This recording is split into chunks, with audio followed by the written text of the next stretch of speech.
Dear student, आज की इस वीडियो में हम इस न्यूमेरिकल को सोल्व करेंगे। तो चलिए फिर कॉपी और पेन निकाल लीजिए और सोल्व करते हैं आज का अपना ये न्यूमेरिकल। हमें दिया है एक ही पदार्थ के बने समान द्रव्यमान के दो तार A तथा B लिए जाते हैं। तार A का व्यास तार B के व्यास का आधा है। तार A का व्यास तार B के व्यास का आधा है। यदि तार A का प्रतिरोध 24 ओम हो तो तार B का प्रतिरोध की गणना कीजिए। 2023 में 2 नंबर में ये न्यूमेरिकल पूछा गया था। तो चलिए फिर अब हम इसका कर रहे हैं सॉल्यूशन। देखो बच्चों, बहुत ध्यान समझो। हमारे पास तार A ये है और तार B ये है। हमने तार A की लंबाई L1 मानी और तार B की लंबाई L2 मानी। इसके अनुप्रस्थ काट का क्षेत्रफल A1 है और इसका क्या है, A2 है। अब देखो वो क्या कहता है, वो कहता है कि तार A का व्यास तार B के व्यास का आधा है।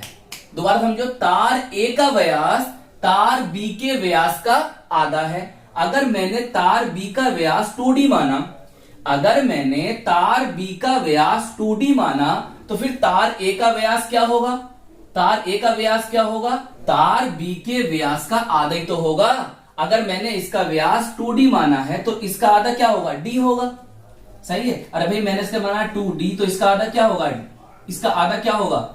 इसका आधा क्या होगा सर? D होगा जी।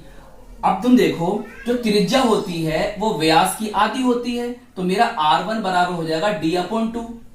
सही। जो त्रिज्या होती है वो व्यास की आधी होती है और व्यास क्या है आपका? 2D और त्रिज्या होगी इसकी आधी, तो अपॉन करेंगे 2, तो 2 से 2 कटेगा, बचेगा D। सही। इसकी त्रिज्या D/2 और इसकी त्रिज्या होगी D। सही। अच्छा अब देखो सुनो, अगर मैं यहाँ के आयतन की बात करता हूं तो V1 मैंने माना आयतन। आयतन क्या होगा? जो क्षेत्रफल है, क्षेत्रफल है, जो लंबाई है, जो लंबाई है, उनके आपस में गुणा कर दो तो ये बन जाएगा इसका आयतन। इसी प्रकार इसका आयतन भी बना लो। V2 बराबर क्या होगा? इसका क्षेत्रफल, यहां पर 2 लिखो, A2 इसका क्षेत्रफल और इसकी क्या है? लंबाई, लंबाई L2।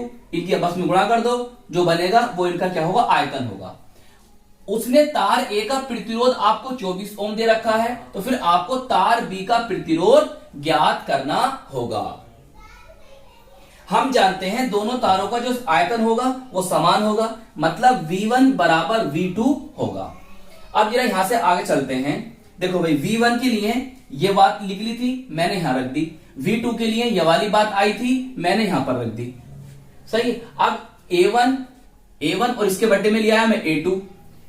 A1 इसके बटे में लिया है A2, तो L2 के बटे में कौन आ जाएगा सर? L1 आ जाएगा। ओके, एक रिलेशन तो आप ये याद रखो। सही। अब इससे ही आगे चलते हैं। हम जानते हैं जो तार का क्षेत्रफल होगा वो पाई R स्क्वायर होगा। क्या होगा? पाई R स्क्वायर होगा। अगर मैं इसकी बात करूंगा तो क्या हो जाएगा? पाई R1 स्क्वायर। इसकी बात करूंगा तो हो जाएगा पाई R2 स्क्वायर। पाई से पाई कैंसिल हो जाएगा। अच्छा, अब मेरे पास यहां क्या बचेगा? R1 square upon R2 square. अब देखो R1 क्या है सर? D/2, तो मैं रख दूंगा D/2 का स्क्वायर। सही है। और R2 क्या है सर? D, तो मैं रख दूंगा D। अब तुम देखो, जब मैं इसे ब्रैकेट को हटाऊंगा तो ये मेरा क्या हो जाएगा सर? ये आपका हो जाएगा D स्क्वायर। यहां समझो, ये हो गया मेरा D स्क्वायर। सही है। और अपॉन कितना हो गया? 4। अब देखो ये भी क्या है? मेरा हो गया D स्क्वायर, तो D से D कट गया तो बचा क्या? 1/4।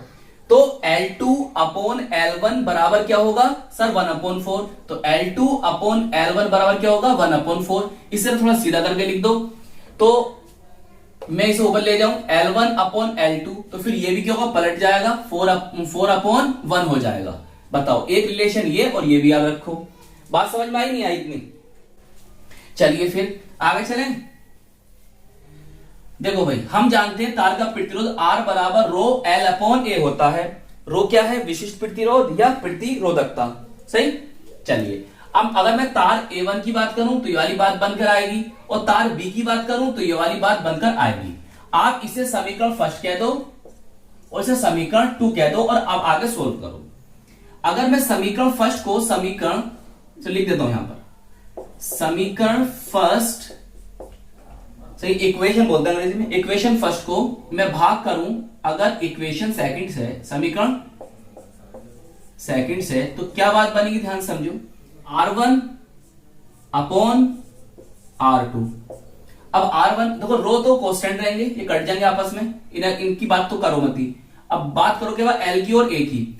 तो R1 के लिए बेटा सर L1 अपॉन A1, सही है। R2 के वैल्यू L2 अपॉन A2, इसके बटे में आएगा, तो क्या होगा, ऊपर चला जाएगा क्या, A2 अपॉन L2। देखो ऐसे याद रखो, पहला पद बटे दूसरा पद, चौथा पद बटे तीसरा पद। देखो पहला पद ये था, दूसरा पद ये था, इसके बटे में कौन आया था सर, L2 अपॉन A2। तो पहला दूसरा तीसरा चौथा, तो पहला दूसरा तीसरा चौथा, तो चौथा तीसरा, तो चौथा ऊपर गया और तीसरा इसके नीचे आया।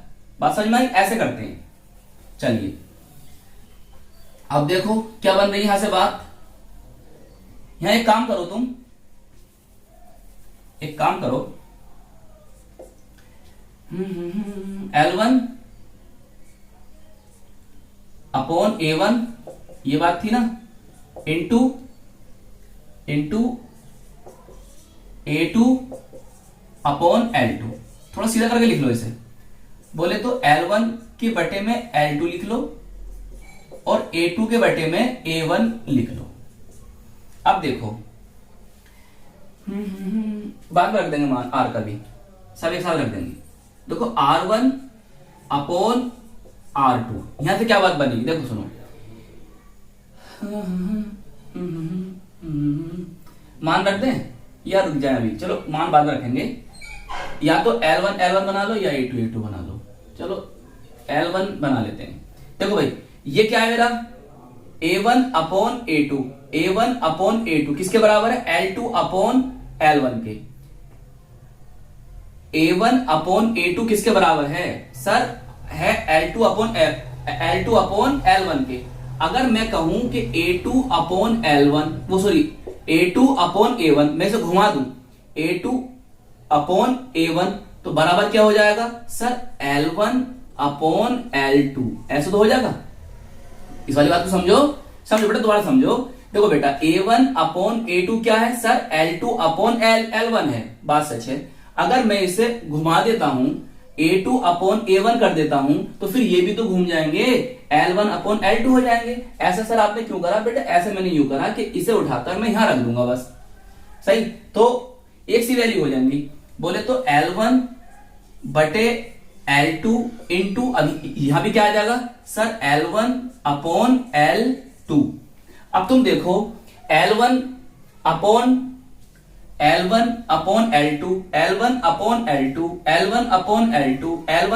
L2, तो कितनी वैल्यू 4, तो यहां बन जाएगा कितना भाई, 4 इसके लिए 4 इसके लिए, तो 4 गुणा 4 कितना हो गया, डायरेक्ट लिख दूं 16 हो गया, सही, जगह कम है मैं डायरेक्ट लिख दूं, कितना हो गया 16 हो गया।